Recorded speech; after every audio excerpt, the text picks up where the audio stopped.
Meniscus surgery பண்ண லெக்ல ஃபுல்லா சுத்தி ஸ்வெல்லிங், ஃபுல்லா பெயின் இருக்கு சார். முட்டிய மடக்கவும் முடியல, முட்டிய நீட்ட முடியல சார். கொஞ்சம் கூட முடியல சார்.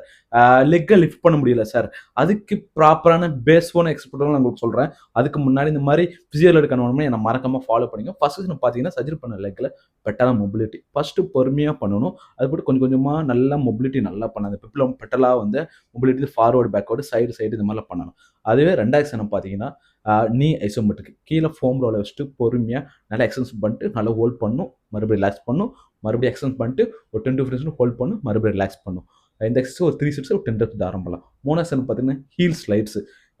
இயர்லியில் டைமில் ஒரு 20 to 25 டிகிரி பண்ணுங்க. அதுக்கு மேலே பண்ண வேண்டாம், ப்ரோவர்ஸ் பண்ணிக்கோங்களா. அந்த ஹீல் ஸ்லைட்ஸ் ஒரு 10 to 12 reps பண்ணிட்டு ஒரு 3 செட்ஸ் பண்ணுங்க.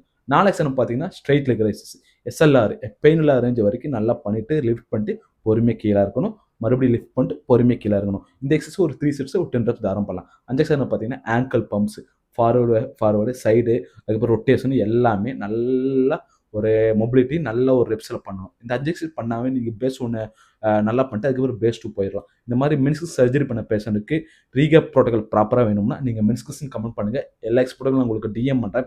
மறக்காமல் இந்த ரீல் எங்கள் ஃப்ரெண்ட்ஸு ஃபேமிலி ஷேர் பண்ணுங்கள். ரொம்ப நன்றி.